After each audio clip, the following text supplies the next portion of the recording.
Hi everyone. तो आज हम देखने जा रहे हैं परसेंटेज कॉम्पोजिशन।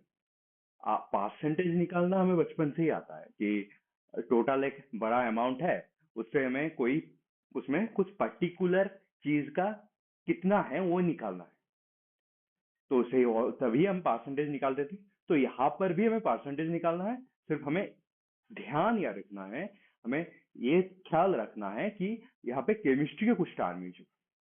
परसेंटेज कॉम्पोजिशन वो होता है कि एक कंपाउंड है, कंपाउंड का जो टोटल अमाउंट है उसमें उसका एलिमेंट, जैसे एलिमेंट से कंपाउंड बना, एक कंपाउंड या मॉलिक्यूल बनता तो एलिमेंट से ही है। तो जो एलिमेंट से कंपाउंड बना वो कितना है, टोटल अमाउंट ऑफ कंपाउंड में वो एलिमेंट कितना है, वो हम निकालते हैं परसेंटेज कॉम्पोजिशन। तो परसेंटेज कॉम्पोजिशन निकालने से पहले मॉलिक्यूल का अगर हम परसेंटेज कॉम्पोजिशन निकाल रहे हैं तो परसेंटेज कॉम्पोजिशन पहले हमें मॉलिक्यूलर फॉर्मूला कहना क्या चाह रहा है वो समझना जरूरी है। तो कोई भी मॉलिक्यूलर फॉर्मूला कहना ये चाहता है कि अगर हम एक मॉलिक्यूल लिए ए एक्स बी वाई, तो हम ये कहना चाहता है, ये मॉलिक्यूलर फॉर्मूला ये कहता है कि अगर इसका एक mole of A X B Y ले हम, तो उसमें ए रहेगा एक्स मोल एंड बी रहेगा वाई मोल।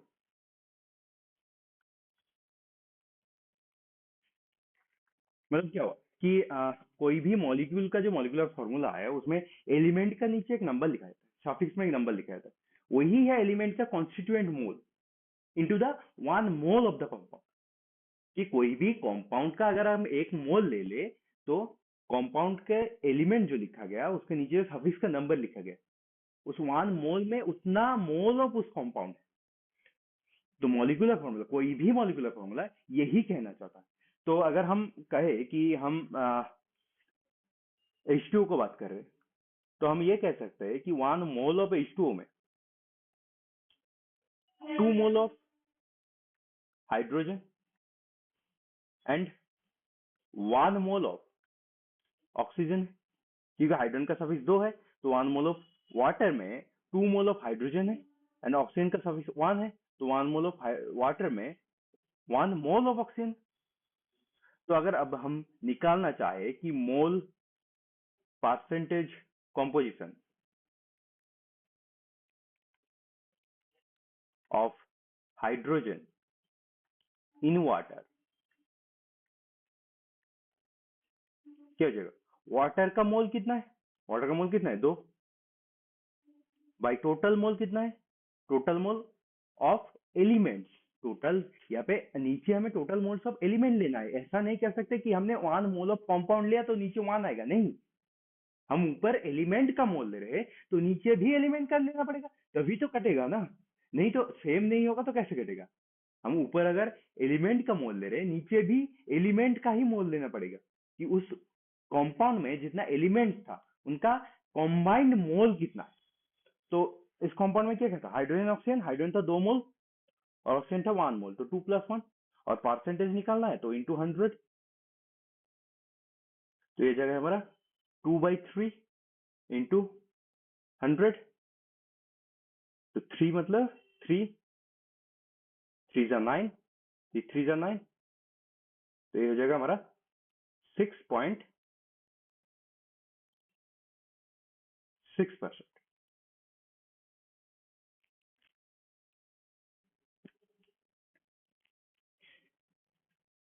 ये हो गया हमारा वाटर में हाइड्रोजन का मोलर परसेंटेज। वाटर में हाइड्रोजन का मोलर परसेंटेज, सॉरी सॉरी, थोड़ा गलत हो गया। 33.3, 33.3। तो ये जगह 66.6, ये जगह 66.6। कैलकुलेशन में थोड़ा गलत हो गया था, कैलकुलेशन देख लेना चाहिए थी। तो ऐसे हम निकाल सकते हैं कि मोल परसेंटेज ऑफ हाइड्रोजन। अब अगर कहा जाए कि इसी वाटर में मोल परसेंटेज ऑफ ऑक्सीजन क्या होगा, तो हम निकालेंगे कि mole percentage of oxygen, mole percentage of mole percentage composition of oxygen, composition of oxygen in water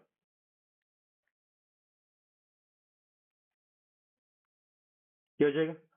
water में एक मोल में ऑक्सीजन है 1 मोल, और टोटल मोल्स ऑफ एलिमेंट कितना है? 2 + 1 इंटू 1/3 इंटू 100, जब आएगा इंटू 100, हम परसेंटेज कंपोजिशन निकल रहे हैं तो इंटू 100 दिया जाएगा 33.3%। तो ऐसे हम निकाल सकते हैं मोल परसेंटेज। कैसे मोल परसेंट कितना होगा, ऐसे हम निकाल सकते हैं कि मोल परसेंटेज कितना होगा।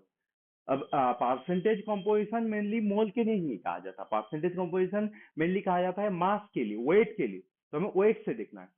हाँ, तो वेट से देखने के लिए हमें कोई भी मॉलिक्यूलर फॉर्मूला मोल के बारे में बताता है, वेट के बारे में नहीं बताता। तो हमें उस मोल के बारे में पहले निकालना है, फिर उसको वेट में कन्वर्ट करना है, फिर वहां से परसेंटेज कंपोजिशन निकालना है, वेट परसेंटेज कंपोजिशन निकालना है। तो हम कैसे करें कि मान लेते हैं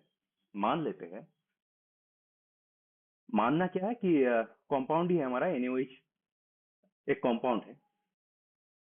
तो इसका हम क्या कर सकते हैं, इसके 1 मोल में 1 मोल एन, इसके 1 मोल में 1 मोल ऑक्सीजन है, इसके 1 मोल में 1 मोल हाइड्रोजन भी है, क्योंकि सबका साफिक्स 1 है। तो सब 1 मोल 1 मोल 1 मोल करके है। इसका मॉलिक्यूलर वेट कितना होता है? इसका मॉलिक्यूलर वेट कितना होता है? सोडियम के लिए 23 प्लस ऑक्सीजन के लिए 16 प्लस हाइड्रोजन के लिए 1, तो ये कितना होता है? 40। अब 1 मोल मतलब 40, मतलब कंपाउंड का वेट, टोटल वेट है 40 ग्राम। अब उसमें 1 मोल ऑफ सोडियम है, मतलब सोडियम का वेट कितना हो जाएगा, मतलब कितना वेट ऑफ सोडियम है? 1 मोल का वेट होता है 23 ग्राम, 1 मोल का वेट है 23 ग्राम। 1 मोल ऑफ ऑक्सीजन है, तो ऑक्सीजन का वेट कितना होता है? 16 ग्राम, 1 मोल ऑफ ऑक्सीजन का वेट है 16 ग्राम। 1 मोल ऑफ हाइड्रोजन है, 1 मोल ऑफ हाइड्रोजन का वेट होता है 1 ग्राम। तो अगर कहा जाए percentage composition of oxygen in NaOH, तो क्या हो जाएगा कि ऑक्सीजन कितना ग्राम है? ऑक्सीजन है हमारा 16 ग्राम, और टोटल एलिमेंट्स का टोटल वेट कितना है? जो मॉलिक्यूलर वेट है वही तो एलिमेंट्स का टोटल वेट है। हमने हर एक एलिमेंट को वेट को ऐड करके मॉलिक्यूलर वेट निकाले, तो ही है एलिमेंट का टोटल वेट, तो वो है हमारा 40। और परसेंटेज निकालना है तो इंटू 100, तो ये क्या हो जाएगा? 4 4 16, ये हो जाएगा 40%। ठीक है, समझ में? ठीक है, तो ऐसे हम निकालते हैं परसेंटेज कॉम्पोजिशन। पहले हमने मोल परसेंटेज कॉम्पोजिशन निकाला, फिर हमने देखा कि परसेंटेज कॉम्पोजिशन मतलब वेट परसेंटेज कॉम्पोजिशन कैसे निकालते हैं। मॉलिक्यूलर, हमें यही याद रखना है कि मॉलिक्यूलर फॉर्मूला मोल्स के बारे में बताते हैं, मास के बारे में नहीं बताता। तो हमें पहले तो मोल देखना पड़ेगा कि एक मोल में कितना मोल करके एलिमेंट्स है, फिर उसका एक मोल का वेट कितना है, या फिर कितना, जितना मोल है उसका वेट कितना है, वो निकालना पड़ेगा। तभी हम परसेंटेज कंपोजिशन निकाल सकते हैं। यही क्वेश्चन करते हैं। इतना ही था इस टॉपिक्स में, तो अब क्वेश्चन करते हैं।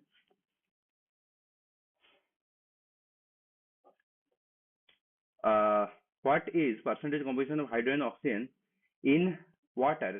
तो हमने किया, तो इन ये कर देते हैं 360 ग्राम ऑफ वाटर। इसमें थोड़ा ऐड करते हैं कि इन 360 ग्राम ऑफ वाटर। तो वाटर के मतलब हमें क्या पता है? H2O। तो H2O के अगर 1 मोल, H2O का जो मॉलिक्यूलर फॉर्मूला क्या कह रहा है, 1 मोल अगर हम H2O ले, तो उसमें 2 मोल ऑफ हाइड्रोजन और 1 मोल ऑफ ऑक्सीजन। हमें कितना वाटर कहा गया है कि 360 ग्राम, 360 ग्राम ऑफ वाटर। तो हम वेट से तो कुछ अंदाजा नहीं लगा सकते कि 360 ग्राम में कितना हाइड्रोजन है, कितना ऑक्सीजन है, लेकिन हमें मॉलिक्यूलर फॉर्मूला से पता है कि एक मोल में कितना मोल हाइड्रोजन है, कितना मोल ऑक्सीजन। तो अगर हम इस वेट को मोल्स में कन्वर्ट कर ले तो हमें पता लग सकता है। तो मोल्स में होता है given weight by molecular weight. Molecular weight और वाटर कितना होता है? 18। तो मोल्स कितना हो जाएगा? 360 ग्राम का मोल कितना हो जाएगा? 360। बाई 80, तो 20 मोल। तो अगर 1 मोल ऑफ वाटर में 2 मोल ऑफ हाइड्रोजन है, तो 20 मोल ऑफ H2O में 40 मोल हाइड्रोजन होगा। ये डबल होता है, हाइड्रोजन डबल है, दो गुना है, तो 40 मोल हाइड्रोजन होगा और 20 मोल ऑक्सीजन होगा। अब 40 मोल हाइड्रोजन मतलब क्या है? 40 मोल हाइड्रोजन को अगर वेट में कन्वर्ट करना चाहे, तो 1 मोल हाइड्रोजन का वेट कितना होता है? इसका मोलर वेट। 1 मोल हाइड्रोजन का वेट होता है, उसका मोलर वेट 1 ग्राम। 1 ग्राम। अब 40 मोल का बात हो रहा है, तो इंटू 40, तो कितना हो जाएगा? 40 ग्राम। और 20 mole of oxygen, 1 mole oxygen का वेट कितना होता है? 16 ग्राम इंटू 20, क्योंकि 20 मोल का बात हो रहा है, तो 320 ग्राम हो गया। 320 ग्राम। अब अगर हमें कहा जाए कि परसेंटेज कॉम्पोजिशन ऑफ हाइड्रोजन, तो क्या हो जाएगा? हाइड्रोजन का वेट हमें मिल गया कि 360 ग्राम में कितना हाइड्रोजन है? 40 ग्राम ऑफ हाइड्रोजन है, बाई टोटल वेट कितना था? टोटल तो गिवन ही था 360 ग्राम इंटू 100, तो ये कितना आ जाएगा? 4 9 जा, तो ये हो जाएगा हमारा 100/9%। 100/9%, तो इसे हम कैलकुलेट करें तो ये आ जाएगा 11 पॉइंट समथिंग, 11.1%। ठीक है। अब परसेंटेज और परसेंटेज कॉम्पोजिशन ऑफ ऑक्सीजन कहा जाए, तो ऑक्सीजन कितना है? ऑक्सीजन 360 ग्राम में ऑक्सीजन है 320 ग्राम, हमने कैलकुलेट किया कि 320 ग्राम ऑक्सीजन है, बाई 360 इंटू 100, तो ये अगर हम कैलकुलेट करें, ये आ जाएगा 88.9, अप्रोक्स 88.9%। ठीक है। तो हमें एक हमें वाटर का एक वेट गिवन था, हम उससे अंदाजा नहीं लगा सकते कि कितना हाइड्रोजन है कितना ऑक्सीजन है, लेकिन उससे हम निकाल सकते हैं कितना मोल ऑफ वाटर है, और 1 मोल में कितना होता है वो हमें पता है, कितना हाइड्रोजन ऑक्सीजन होता है वो हमें पता है। तो अगर जो 360 है वो कितना मोल हमें निकाल ले, तो उसमें कितना हाइड्रोजन और ऑक्सीजन होगा वो हमें पता चल जाएगा, कितना मोल्स ऑफ हाइड्रोजन और ऑक्सीजन होगा वो हमें पता चल जाएगा। तो वहां से हम हाइड्रोजन और ऑक्सीजन का वेट निकाल पाएंगे। तो अगर हमें 360 ग्राम में कितना हाइड्रोजन है उसका वेट मिल गया, 360 ग्राम में कितना ऑक्सीजन है उसका वेट मिल गया, परसेंटेज निकालना तो बच्चे का खेल है, परसेंटेज निकालना तो हम बचपन से कर रहे हैं, तो हो जाएगा। ठीक है, समझ में? तो नेक्स्ट क्वेश्चन करते हैं। नेक्स्ट एक क्वेश्चन करते हैं। यहाँ पे क्या कहा है कि N oxide of iron Fe2O, एक आयरन का ऑक्साइड है जो है Fe2O, contains 70% of iron by weight. इसमें 70% ऑफ आयरन है। ठीक है। What is the value of N? तो एन का कितना मोल है वही निकालना है। 70% आयरन है, हाँ? तो हम ये कह सकते हैं कि 70% जो है उसका वेट होगा, आयरन का मॉलिक्यूलर वेट। और 1 मोल में कितना आयरन है? 1 मोल में 2 आयरन है, आयरन का मॉलिक्यूलर वेट इंटू 2। ठीक है, आयरन का मॉलिक्यूलर वेट इंटू 2। तो बाकी 30% हमारा ऑक्सीजन है। अगर 70% आयरन है, तो 100 - 70 मतलब 30% ऑक्सीजन है। 30% ऑक्सीजन है, तो 1% का वेट कितना होगा? 56 इंटू 2/70। 30% का वेट कितना होगा? 56 इंटू 2/70 इंटू 30।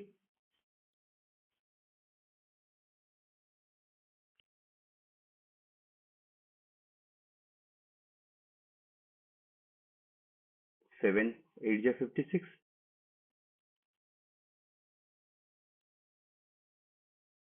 हो गया 48, 48 ग्राम। तो 30% का वेट है 48 ग्राम। 70% आयरन था, आयरन का मॉलिक्यूलर वेट है 56। तो हमने देख लिया कि 70% आयरन है और एक मोल में 2 आयरन होता है। तो हमने मान लिया कि मिनिमम 1 मोल ऑफ कंपाउंड हम ले रहे हैं, मिनिमम 1 मोल ऑफ कंपाउंड हम ले रहे हैं। तो 70% का वेट कितना हो जाएगा, 2 आयरन का वेट, 2 आयरन का वेट मतलब 56 इंटू 2, वहां से हमने 1% का वेट मिल गया। तो अगर 70% आयरन है तो 30% ऑक्सीजन है, तो 30% का हमने वेट निकाल दिया कैलकुलेट करके, तो है 48 ग्राम। अब हमें यहाँ लिखने के लिए हमें मोल चाहिए, कितना मोल है निकालना है। तो अगर हमें वेट मिल गया तो मोल कैसे निकालेगा, मोल जाएगा given weight by molecular weight, molecular weight of oxygen तो 16, तो गिवन वेट क्या है 48 बाय 16, ये हो जाएगा 3। तो एन का वैल्यू हो गया 3, एन का वैल्यू हो गया 3। एक कंपाउंड है, कंपाउंड में एन का वैल्यू निकालना है। कहा गया कि 70% आयरन, 70% आयरन है मतलब 30% ऑक्सीजन। हमने मान लिया मिनिमम 1 मोल ऑफ कंपाउंड है, तो Fe2 है, मतलब 1 मोल ऑफ कंपाउंड में 2 मोल ऑफ आयरन है, मतलब 70% का मास जो है वो है 56 molecule weight, atomic weight of iron into 2, क्योंकि 2 आयरन है। तो वहां से हमें 30% को वेट मिल गया, मतलब ऑक्सीजन का कितना ग्राम है वो मिल गया। तो उस ग्राम को हमने मोल में कन्वर्ट किया, वही हो गया इनका वैल्यू, क्योंकि हम मोल से लिखते हैं सफिक्स में, तो वही हो गया इनका वैल्यू। ठीक है, नेक्स्ट और एक क्वेश्चन करते हैं। हाँ, तो यहाँ पे क्या कहा गया कि hydrocarbon contain 85.7% of carbon and 14.3% of hydrogen. If 42 milligram of compound contains 3.01 into 10 to the power 20 molecules, the molecular formula of the compound will be। अच्छा, तो कार्बन कितना है 85.7% और हाइड्रोजन कितना है 14.3%। ठीक है, हमने मान लिया कि हमारे पास 100 ग्राम ऑफ कंपाउंड है, 100 ग्राम ऑफ कंपाउंड है, तो उसमें कार्बन कितना होगा 85.7 ग्राम और हाइड्रोजन कितना होगा 14.3 ग्राम। तब हम तो ग्राम नहीं लिख सकते, हमें ग्राम मिल गया हम, लेकिन हम ग्राम नहीं लिख सकते, हमें उसे मोल में कन्वर्ट करना पड़ेगा। तो फिर से moles of carbon, given weight of carbon 85.7 bye molecular weight of carbon 12, तो क्या हो जाएगा 12 7 जा 84, तो अप्रोक्स हम 7 ले रहे हैं, तो अप्रोक्स 7 ले रहे हैं। 7 के आसपास कौन है 7 के आसपास, 2 तो नहीं है 7 के आसपास, 2 तो नहीं है 7 के आसपास, 3 भी नहीं है 7 के आसपास, 12 भी नहीं है 7 के आसपास, 6 7 के आसपास हो सकता है, तो 6 होगा ई वाला ऑप्शन होगा। अगर हाइड्रोजन से भी हम देखें तो हाइड्रोजन का मोल कितना होगा, weight of hydrogen bye molecular weight of hydrogen, तो ये अप्रोक्स 14 आ रहा है, 14 के आसपास कौन है 12, तो सी वाला ऑप्शन होगा, सी वाला ऑप्शन होगा। तो ऐसे हम कर सकते हैं कि परसेंटेज गिवन है, हमने मान लेंगे, हम मान लेंगे यहाँ पे थोड़ा अप्रोक्स लेना पड़ेगा, हम मान लेंगे कि 100 ग्राम ऑफ कंपाउंड का बात हो रहा है, तो जो परसेंट है उतना ग्राम करके एलिमेंट होगा। तो अब फिर मॉलिक्यूलर वेट से, एलिमेंट का मॉलिक्यूलर वेट से डिवाइड करेंगे तो एलिमेंट का मोल्स मिल जाएगा। तो उस मोल को यूज करके हमें थोड़ा अप्रोक्सीमेशन लगाना पड़ेगा, क्योंकि एग्जैक्ट नहीं आएगा यहाँ पे। मोल्स को यूज करके हम कौन सा कंपाउंड होगा निकाल सकते हैं। एक तो ये तरीका हो गया। दूसरा तरीका होता है, यहाँ पे एक और एक इंफॉर्मेशन गिवन है कि 42 milligram of compound contain 3.1 into 10 to the power 20। तो हम ऐसे लिख सकते हैं,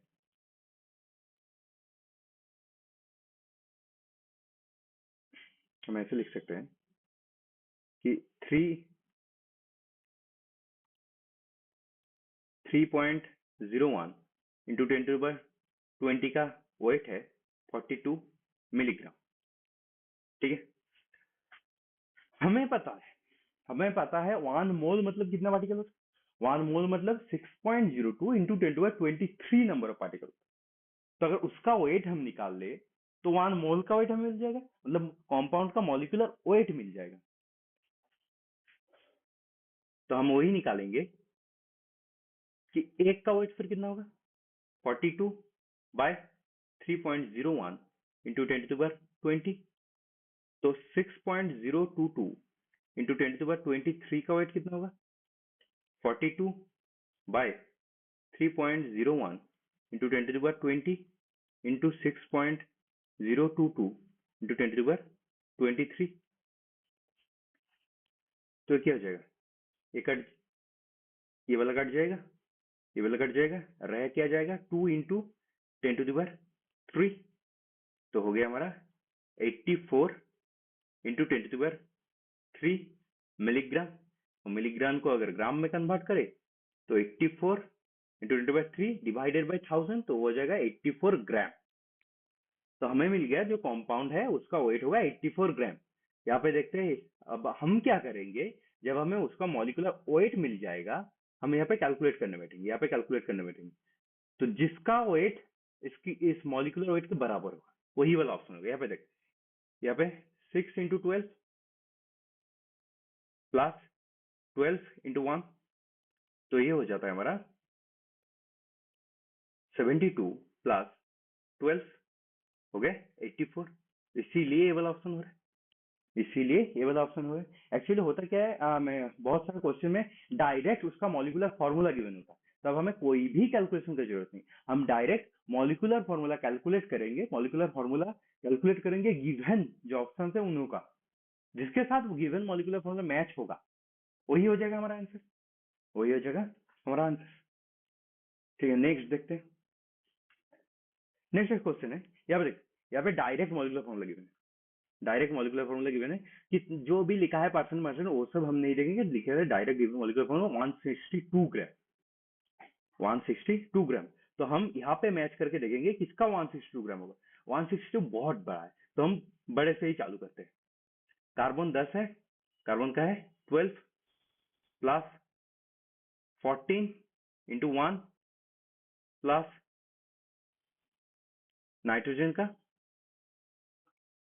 14 इंटू 2। तो ये अगर हम कैलकुलेट करें तो ये आ जाता है 162 ग्राम। तो ही ऑप्शन होगा, हमें कोई भी कैलकुलेशन का जरूरत नहीं है, हमें हमें कोई भी कैलकुलेशन की जरूरत नहीं है, मॉलिक्यूलर फॉर्मूला डायरेक्ट गिवन था, हमने उस मॉलिक्यूलर फॉर्मूला से डायरेक्ट ऑप्शन एलिमिनेट करके आंसर निकाल लिया कि ऑप्शंस में जो मॉलिक्यूल्स गिवन है उनका मॉलिक्यूलर फॉर्मूला निकाल लिए, फिर जो क्वेश्चन में मॉलिक्यूलर फॉर्मूला गिवन है उसे मैच किया, जो भी मैच हुआ वही आंसर। ना कोई कैलकुलेशन की जरूरत है, ना कोई गलत होने का चांस, ना कोई अप्रोक्सीमेशन लगाना पड़ा। ठीक है, समझ में है? ठीक है, तो परसेंटेज कंपोजिशन आशा करता हूँ समझ में आया होगा, यहाँ तक ही रखते हैं। Okay, stay tuned.